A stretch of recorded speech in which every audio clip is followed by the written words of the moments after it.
Now remaining questions of worksheet 2. Question number 11. ये a steamer going downwards in a river. Downwards का मतलब क्या होता है कि रिवर का जो फ्लो होता है, तो रिवर का जो फ्लो होता है उसी के डायरेक्शन में, उसको कहते हैं डाउनवर्ड्स। माने रिवर का जिस डायरेक्शन में फ्लो हो रहा है तो उसी डायरेक्शन में अगर स्टीमर जानते हैं, छोटी जो जहाज़ होती है, बोट से थोड़ा सा डेवलप्ड होता है ये, तो जो छोटी जहाज़ होती है स्टीमर, मशीन से चलता है वो, तो वो आपका स्टीमर उसको कहते हैं। तो उसमें इंजन लगा होता है। तो गोइंग डाउनवर्ड्स मतलब इन ए रिवर, माने रिवर के डायरेक्शन में, रिवर का जो फ्लो है, रिवर अगर ऐसे जा रहा है तो स्टीमर भी रिवर के साथ जा रहा है। Covers the distance between two towns, दो शहर के बीच कितना समय में डिस्टेंस कवर करती है? 15 आवर्स में। कमिंग बैक, सपोज करो कि दो शहर है, ए एक बी है, तो ए से बी की ओर जा रहा है, तो ए से बी की ओर जाने में कितना समय लगता है? 15 घंटा। चूँकि डाउनवर्ड डायरेक्शन में जा रहा है, डाउनवर्ड मतलब कि रिवर के साथ। Coming back up stream, up stream क्या हो गया? ये डाउन वार्ड से है, ये क्या है? Up stream. अप स्ट्रीम मतलब क्या हुआ कि रिवर के फ्लो के ओपोजिट, रिवर अगर का फ्लो अगर ए से बी की ओर है, तो अब स्टीमर लौट रहा है बी से ए की ओर, तो निश्चित रूप से यहाँ क्या हो जाएगा कि जो स्टीमर का स्पीड होगा वो कम जाएगा, क्योंकि रिवर का जो वेलोसिटी है, रिवर का जो स्पीड है, वो उसको क्या करेगा? रोकेगा ओपोजिट डायरेक्शन में। तो it covers this distance in 20 hours, तो ज़्यादा समय लगेगा क्योंकि स्पीड कम जाएगा उसका।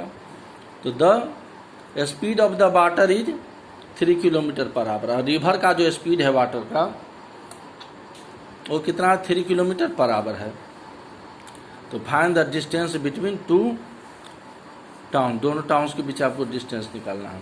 तो पहले तो आपका क्या दिया हुआ है? स्पीड ऑफ द वाटर दिया 3 kilometre per hour. Steamer move कर रहा है दो शहर के बीच, एक शहर से दूसरा शहर जा रहा है, और फिर दूसरा शहर से फिर बैक हो रहा है फर्स्ट सिटी की ओर, फर्स्ट टाउन की ओर।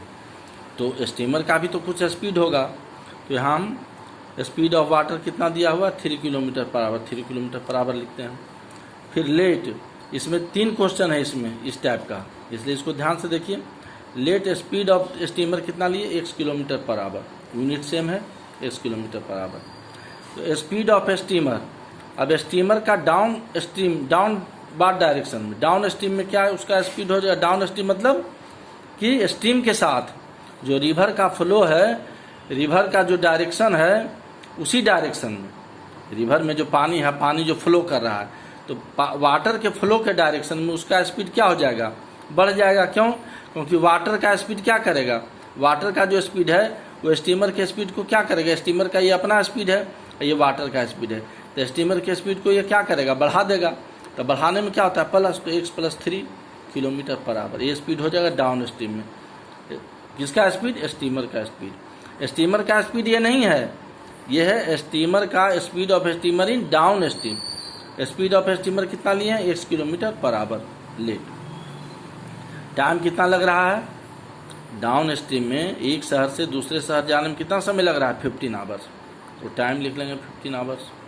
यानी इस स्पीड से अगर स्टीमर जाएगा डाउन स्ट्रीम में तो उसको समय लगेगा 15 आवर्स। अब speed of steamer in up stream, up stream का मतलब हुआ कि धारा के विरुद्ध, करेंट के ओपोजिट। अब करेंट का स्पीड कितना है वाटर का? 3 किलोमीटर पर आवर। अब उसके ओपोजिट में आ रहा है, तो वाटर क्या करेगा? स्टीमर को पीछे की ओर ढकेलेगा। तो ढकेलेगा, और स्टीमर का अपना स्पीड है 1 किलोमीटर पर आवर, तो उसमें क्या होगा? Speed of steamer in up stream क्या होगा? घट जाएगा। यानी जो स्टीमर का स्पीड है उसमें 3 किलोमीटर पर आवर माइनस कर देंगे, तो स्टीमर का स्पीड कितना हो जाएगा? Speed of steamer in up stream x - 3 kilometre per hour. और अप स्ट्रीम में कितना समय लग रहा है? Going, coming back up stream, it covers this distance, मतलब सेम डिस्टेंस। एक शहर से दूसरा शहर के बीच 2 डिस्टेंस है, तो वही ना, फिर दूसरा से पहला की ओर जो लौट रहा है तो डिस्टेंस तो सेम होगा, वो कितना कर रहा है कवर 20 आवर्स में, तो टाइम कितना लगा 20 आवर्स। तो distance covered in down stream, down stream में कितना डिस्टेंस कवर किया, तो डिस्टेंस डाउन स्ट्रीम में कितना स्पीड है x+3, टाइम कितना लग रहा है 15 आवर्स। तो डिस्टेंस होता है स्पीड इनटू टाइम, ये आप देखिएगा डिस्टेंस जो होता है distance equal to speed into time, ये स्पीड हो गया ये टाइम हो गया। तो distance covered in downstream हो गया इक्वल टू 15 इंटू x+3, ये 15 है टाइम और ये स्पीड है, देखिए डाउन स्ट्रीम में स्पीड है, speed of steamer in down stream x+3 kilometre per hour. ये बाइनोमियल है इसलिए ब्रैकेट में रखेंगे। फिर distance covered in up stream, तो अप स्ट्रीम में कितना डिस्टेंस हो जाएगा, अप स्ट्रीम में कितना समय लग रहा है 20 आवर्स अप स्ट्रीम में, और अप स्ट्रीम में स्पीड है x-3, तो speed into time, time into speed हो गया 20 into under bracket x-3 kilometre. Since distance remains same, distance तो सेम है, एक शहर से दूसरा शहर, फिर दूसरा शहर से उसी शहर की ओर लौट रहा है, तो डिस्टेंस विल रिमेन सेम, क्योंकि दो शहर के बीच डिस्टेंस तो बदल नहीं रहा है, distance is not changing. So distance, दोनों डिस्टेंस को इक्वल करेंगे। डिस्टेंस इन डाउन स्ट्रीम इतना है 15x+3 और distance cover in upstream 20 into x-3, तो 20 into x-3 equal to 15x+3, distance same है तो डिस्टेंस को इक्वल करेंगे। तो 20x-23 जा 60 इक्वल टू 15x+15 जा 45। अब क्या करेंगे, ये इस इक्वेशन को क्या करेंगे कि ये आपका वेरिएबल है 15x, लाइक टर्म है 15x 20x, तो 20x को लेफ्ट साइड लाएंगे तो प्लस है तो माइनस हो जाएगा। अब -60 कहाँ चला जाएगा, right side, will transpose to the right side, तो ये माइनस है तो यहाँ क्या हो जाएगा +16 और ये +45, तो इम्प्लाइज क्या हो जाएगा 5x इक्वल टू 105, तो implies x equal to 105 by 5, तो 105 को 5 से डिवाइड करेंगे तो 21। तो व्हाट इज x क्या है, तो speed, let speed of steam कितना नहीं x किलोमीटर पर आवर, तो ये हो गया आपका क्या हो गया इसमें स्पीड ऑफ स्टीमर क्या हो गया 21 किलोमीटर पर आवर, यही x लिए थे हम। अब डिस्टेंस बिटवीन टू टाउन, तो दो टाउन्स के बीच डिस्टेंस कितना है, टू टाउन्स के बीच डिस्टेंस कितना है 20x-3, देखिए ये आपका डिस्टेंस है, distance covered in up stream तो 20x-3 और distance covered in down stream तो 15x+3, तो कोई या तो ये वैल्यू लीजिए या ये वैल्यू लीजिए, और उसमें x का वैल्यू जो है 21 हम पुट कर देंगे, तो हो गया 20 इंटू x-3, तो 20 इंटू x का वैल्यू कितना 21, 21 - 3 तो 20 इंटू 18, तो क्या होगा 360 किलोमीटर। अब आइए, तो डिस्टेंस हो गया दोनों शहर के बीच 360 किलोमीटर पर 360 किलोमीटर। अब question number 13, the length of a rectangle is greater than the breadth by 18 centimetre. अब किसी रेक्टेंगल का लेंथ जो कह रहा है कि ब्रेथ से कितना अधिक है 18 सेंटीमीटर अधिक है, if both length and breadth are increased by 6 centimetre. अब लेंथ और ब्रेथ से क्या निकालते हैं हम एरिया, अगर लेंथ और ब्रेथ को हम बढ़ा देंगे 6 सेंटीमीटर तो उसका एरिया भी बढ़ जाएगा, तो एरिया कितना इंक्रीज हो रहा है, तो then area increases by 168 centimetre square. क्यों, क्योंकि length and breadth increased by 6 centimetre. तो find the length and breadth of the rectangle. तो देखिए लेंथ क्या कह रहा है, length is greater than the breadth by 18 centimetre, length breadth से 18 सेंटीमीटर अधिक है। हमको तो ब्रेथ पता नहीं है, तो ये चूंकि लीनियर वेरिएबल का क्वेश्चन है तो लेट क्या लिखेंगे, लेट ब्रेथ ऑफ रेक्टेंगल भी x सेंटीमीटर, तो लेंथ ऑफ रेक्टेंगल कितना हो जाएगा 18 सेंटीमीटर अधिक है,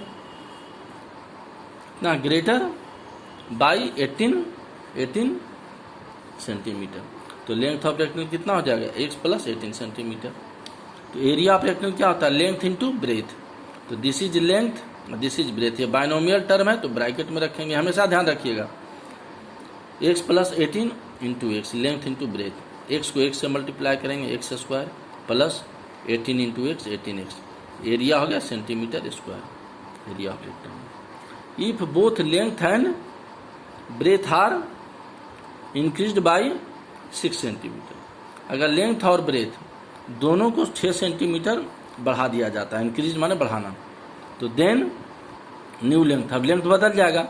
लेंथ पहले कितना था, x + 18, तो x + 18 में कितना जुड़ जाएगा, 6 जुड़ जाएगा।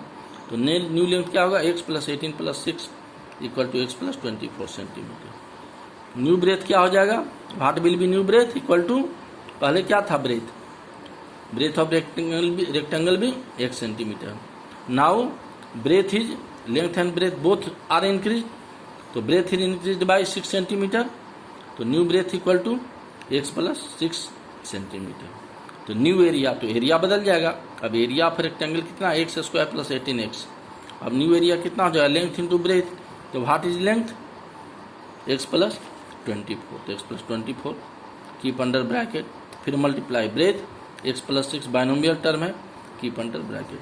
अब मल्टीप्लाई करेंगे तो देखिए x इंटू x, x², अब प्लस x को फिर 24 से करेंगे तो 24x, x into x, x² plus x को 24 से 24x, फिर हो गया। अब 6 को 6 इंटू x, 6x, फिर प्लस 24 इंटू 6 144। आप ऐसे भी कर सकते हैं, x इंटू x, x², फिर 24 इंटू x 24, ऐसे भी कर सकते हैं।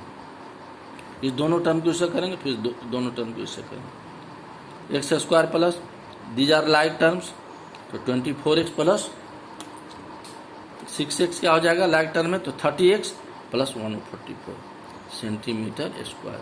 तो ये आपका न्यू एरिया होगा। अब एरिया तो बढ़ गया, चूंकि लेंथ और ब्रेथ बढ़ गया तो एरिया बढ़ गया। तो ये एरिया इंक्रीज किया कितना, इस एरिया से, पहले जो एरिया था x² + 18x, तो ये एरिया इंक्रीज कर गया, कितना इंक्रीज कर गया, इस एरिया से 168, यानी ये this area equal to this area plus 168। इस एरिया से ये 168 अधिक है, तो इसमें 168 क्या करेंगे, प्लस कर देंगे। तो according to question x² + 30x + 144 equal to x² + 18x। ये क्या था, पहले वाला एरिया था आपका area of rectangle x² + 18x। ये एरिया कितना बढ़ रहा है, ये एरिया कितना इंक्रीज कर रहा है, increase by 168 centimetre square. x² + 30x + 144 equal to x² + 18x + 168। देखिए इक्वल टू है, तो x² दोनों तरफ है, कैंसिल हो जाएगा, दोनों तरफ सेम नंबर है तो कैंसिल हो जाएगा। अब 30x, इधर 18x को लाएंगे लेफ्ट साइड, प्लस 18x है तो इधर आएगा तो क्या होगा, देयर विल बी -18x, तो 13x - 18x। At this number will go right side, 144 right side जाएगा, तो 168 ये प्लस 144 है तो राइट साइड जाएगा, तो साइन चेंज हो जाता है, प्लस है तो -144। तो इम्प्लाइड ये सब्ट्रैक्ट करेंगे तो कितना हो जाएगा, 12x इक्वल टू 168 - 144 कितना आएगा, 24। x इक्वल टू क्या आ जाएगा, 24/12, तो 24/12 क्या होता है, 2। तो x क्या है, व्हाट इज x, ब्रेथ है, तो ब्रेथ ऑफ रेक्टेंगल कितना हो जाएगा, x यानी 2 centimetre, and length of rectangle कितना हो जाएगा, x + 18, तो x कितना है 2, तो 2 + 18 20 सेंटीमीटर। तो ये ब्रेथ और लेंथ रेक्टेंगल का फाइंड आउट हो गया, यही क्वेश्चन में पूछा गया था। Now question number 16, the sum of 2 positive integers is 105। 2 positive integers का सम, मान 2 पॉजिटिव इंटीजर को जोड़ने पर 105 आ रहा है, प्लस करने पर। Integers are in the ratio 2:3। Integers का रेशियो कितना है, 2:3 है। तो फाइंड द इंटीजर्स, तो लेट फर्स्ट इंटीजर भी, फर्स्ट इंटीजर कितना है 2x, तो यहाँ लिखेंगे 2x। सेकेंड इंटीजर्स कितना है 3x। x क्यों लगाया, क्योंकि रेशियो है, तो रेशियो एक्चुअल नंबर नहीं होता है। ये रेशियो कैसे निकालते हैं, कॉमन फैक्टर हटाते हैं, तो कॉमन फैक्टर तो पता नहीं है, तो लेट्स फर्स्ट इंटीजर, तो इसमें भी x लगा देंगे 2x, तो फर्स्ट इंटीजर हो गया 2x। तो सेकंड में भी x लगाएंगे, चूंकि फर्स्ट में x मल्टीप्लाई किए हैं तो सेकंड में भी x मल्टीप्लाई करेंगे, तो 3x हो जाएगा, तो सेकंड इंटीजर 3x।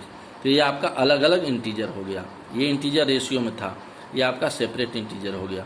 तो फर्स्ट इंटीजर भी 2x और सेकंड इंटीजर 3x।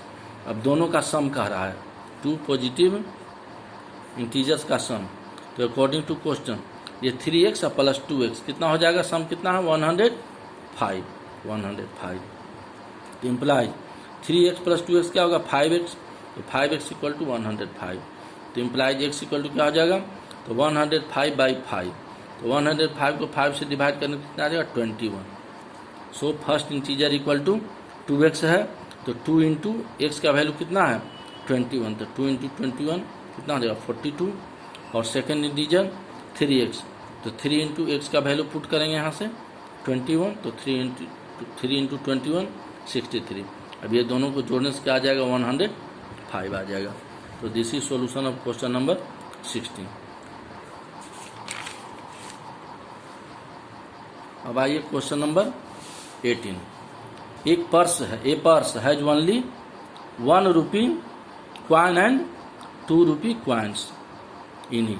एक पर्स में कितना का सिक्का है, 2 रुपया का सिक्का है और 1 रुपया का सिक्का है। क्वाइन समझते हैं सिक्का जो होता है, तो 2 रुपया और 1 रुपया का जो सिक्का है, तो the number of 2 rupee coin, 2 rupee coin का जो नंबर है क्वाइंस इज 1/3। 1/3 मतलब क्या होता है 1/3। ये 1/3 का मतलब होता है 1/3। The number of 1 rupee coins, माने 2 रुपी क्वाइंस का जो नंबर है 1 रुपी क्वाइन के नंबर का कितना है, 1 रुपी क्वाइन के ऑफ मीन्स का नंबर का कितना है 1/3 है।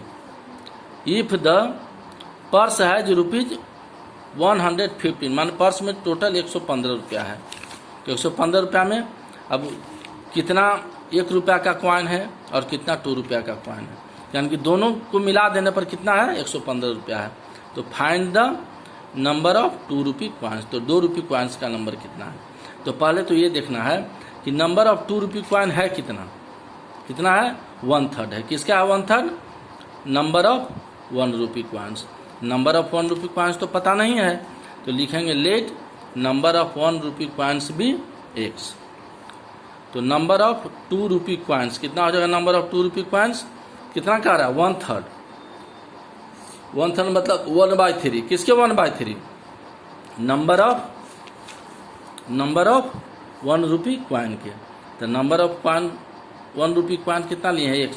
तो नंबर ऑफ 2 रुपी क्वाइन कितना हो जाएगा 1/3 है तो 1/3, और नंबर ऑफ 1 रुपी क्वाइन के 1/3 है, तो नंबर ऑफ 1 रुपी क्वाइन कितना है x, 1/3 इंटू एक्स, 1/3x हो गया।